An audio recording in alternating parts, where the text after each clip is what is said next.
Hey everyone, in this video, I'm going to be demoing a new AI image generator model called Popcorn by Higgsfield. I'm going to be giving you my honest thoughts on some competitive advantages I think it has over something like VEO3, how I plan on using it, and also some cool marketing use cases I've come up with. So you could use Popcorn, the new AI image generator model, to use or marketing material for your company. So we're going to dive into the demo, some honest feedback on it, and show you exactly how to use it. Let's get into it. All right, if you guys have never used Higgsfield before, I'll leave a link in the description so you can sort of follow along and check it out. This is your one-stop shop for media. That's their selling point, right? So it aggregates a bunch of different video and image models within this platform. So you can sort of see there's a lot of stuff going on. You have stuff for images, stuff for videos, lip syncs, all these other things. Whatever you create in here, you could edit in here as well. So it's again, a one-stop shop, so to speak. Sora 2 also has this nice little assist tab. So you could prompt and sort of use this as an assistant to use the platform within itself because there is a lot going on. What we're going to be covering today is Popcorn. So this is Higgsfield's own AI image generator model and also does storyboards and stuff that I'll show you right now. So this is their own model. Okay. Now a few things here. It's pretty easy to use and straightforward if you've ever used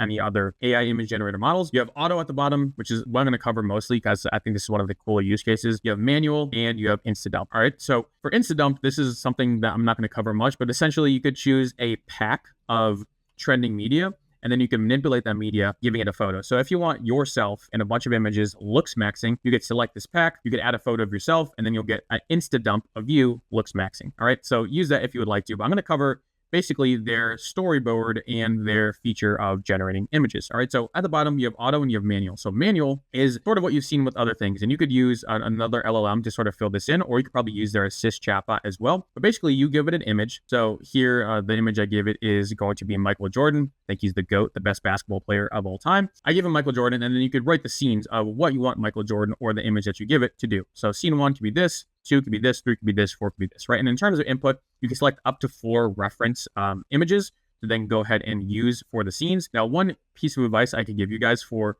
using Higgsfield and the scenes is a scene is many different components. It's the person, it's the place, it's the time, it's the weather, it's all of these different things, right? So instead of giving different images of just a character, which is just one portion of the scene, if you want a complete scene and you want Higgsfield to generate the Popcorn model to generate the best scene, you want every single image to represent a different portion of the scene. So one would be the person. So in this case, Michael Jordan. The second would be the place. So let's say it's like Dubai. The third would be the weather. Is it raining? Is it sunny? Is it hot? Is it desert? The fourth would be just another aspect of that overall scene that you want to generate. So once it has the different components, the image model could create the best scene available. All right. And again, you could use LLM to prompt. You could also change the results you get. You need to add more image models to generate more results, sort of straightforward there. And then you could change the aspect ratio. So if you want it for long form thumbnails, if you want it for mobile view, which is this, etc. Okay. Now that's manual. I'm going to be talking about auto here because I think that auto is going to be a really big differentiating factor between the other models because you could type in exactly what you want here and it's going to auto generate the scenes for you. So instead of you doing it manually, you're going to do it automatically, right? Pretty straightforward.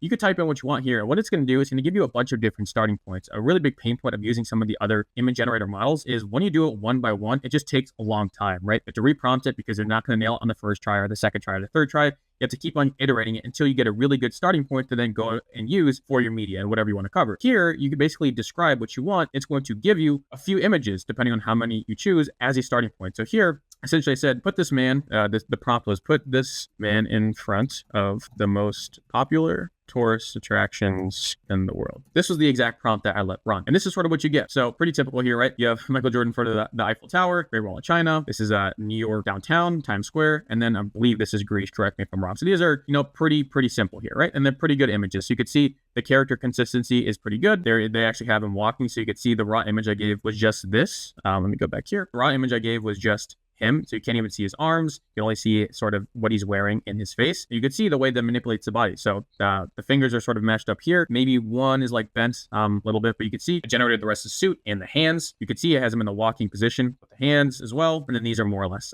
the same here. So it's pretty good in terms of image models. It's nothing too crazy from the other image models we already have out, but character consistency is pretty good. And again, the best thing about this is it gives you multiple different options as a starting place. So let's say I generate these different scenes and I say, no, I really like the vibe of Michael Jordan in Paris. So now you could use this in Popcorn and you can use this as a starting point. Instead of starting with one image and read prompting over and over and over, you can animate this, upscale it, edit it, and you could also download it. So if I use this in Popcorn, essentially I'll add it to the window at the bottom, and then you could look for the next part of your scene. So you could say, have this person with a baguette, right? Because these are in France. So then it's going to generate a new set of models. So you can start to see it gives you a really good starting point, which is probably my favorite part about this. Again, the image models from VEO3 to Nano Banana, though not too different. I do like what this outputs. It's more so the way that it outputs. Speed is sort of key when building these things. And for me to sit down and generate 5 attempts just to get a starting image, it's a pretty big pain point for me. So this sort of solves that with giving me a bunch of different places to start from. One thing to note here is that it does take a while to generate the outputs. Now, this is one because it's generating in quantities of 4. So the model Popcorn on the back end just has to do more work. And 2 is that it pretty much nails it on the first try. So with a pretty basic prompt here, create a photo shoot with this person in different well-known tourist destinations, it pretty much nails it. Like, there's no glaring mistakes, in my opinion, that I would go ahead and have to change. Maybe if I'm being nitpicky here, I'll be able to read like New York taxi on the side of the cabs, and then I would reprompt from here. But it does take a while because it's outputting in larger quantities, and it's pretty good first time. Again, if you want a better output, like for example, the thing I just mentioned here, you need a better input, which is the prompt. And I recommend going to Claude, going to ChatGPT, asking for actual prompts, and then putting those in the Popcorn model to get better outputs. All right. But that's why it takes so long. So if you're using this alongside this video right now, it does take a little bit of a long time to generate, just from what I've seen. All right, now in the meantime, obviously we're going to use the Popcorn, the AI image generator model. We're going to use it for marketing material. Now, the classic example that you'll probably see online, which is a really valid example, is how to use this for e-commerce. So using this for a product ad, using this for still ads, using this for a photo shoot. That's a very easy thing to show. I want to sort of manipulate this to see how I could use it for media for B2B agencies, SaaS companies, creative agencies, things of that nature, right? So it's not a product ad. It's more so how can we be creative with the Popcorn model, and how can we use it to market our agencies, not so much our e-commerce. And one of the first use cases that came to mind is using Popcorn to create different variations of a face that we could use for YouTube thumbnails. If you don't know what a YouTube thumbnail is, it's basically what you see when you click on a video, like you saw mine when clicking on this video. It's make or break. We've helped dozens of businesses grow through YouTube. And when making a thumbnail, it's a very long process and a detailed process because, again, it's 90 to 95% of the video success. It is that thumbnail. It's really that important. To have a good thumbnail, you need to have a good facial expression in that thumbnail. Sometimes people don't have all these different faces that they're making. They're not looking shocked or confused or happy or disappointed. So we need to use AI in the Popcorn model to take a still image. So in this case, we have The Rock here, which I'm sure you're familiar with, actor/wrestler guy. We have Rock here. We have one nice clean photo of him. And in theory, we could use this Popcorn model to get 4 different variations of him, all looking a different way. So we can then use those in different YouTube thumbnails. All right, so we're going to run this and we're going to see how it works. All right, and this is what the Popcorn model came up with. I have not reprompted this. You could see there's nothing down here. This is the first generation of it. And again, I'm pretty happy with it. It did take a long time again, but this is pretty good. So we have him shocked, a little like confused. We have him smiling. So like pretty good quality. And we have him a little disappointed, right? And again, these would serve as thumbnails.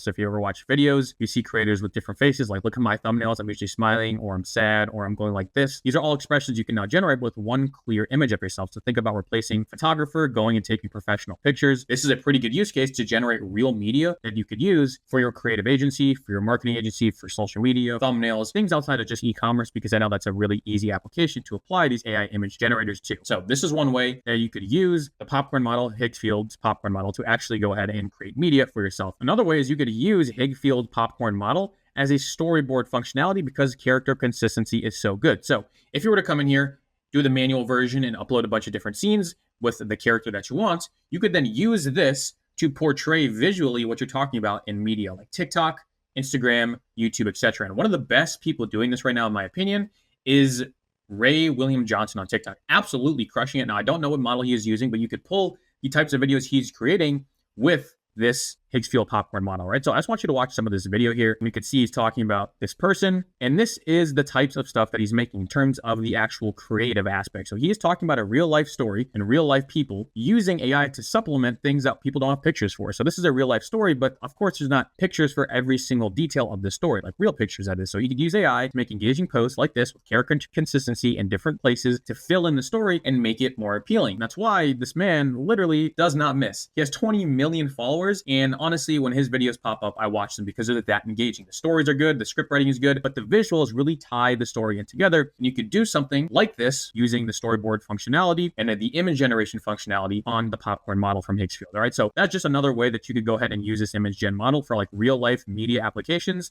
Combine them with the YouTube thumbnails. There's some pretty cool things that you could do when you get deep into this model. All right, so all in all, I like the platform. That was my review of it. I think that there's a lot of applications outside of just like e-commerce marketing. You could really use this for your own agency if you're a solo solopreneur. You can use this for marketing and social media. So there's a lot of cool applications. My one grievance is the generation time. If they could decrease the amount of time it takes to see those options, that would be great. On the other hand, I understand though, because I love how the output is done. I love having 4 distinct quality images. I could choose the one I like more and I could build on top of that. So that's why I do like this popcorn model. I love the quality and quantity. You sort of get both, and then you can build up from there. So I'll leave a free trial link down below. You can get about 10 generations, which is plenty to test out if this is for you or not for you, for your business. If you like it, let me know. If you don't like it, comment why. I'm really interested to see what you guys create. So I'll be covering this more in future videos if you want to subscribe for more. Otherwise, feel free to watch this video, and I will see you guys in the next one.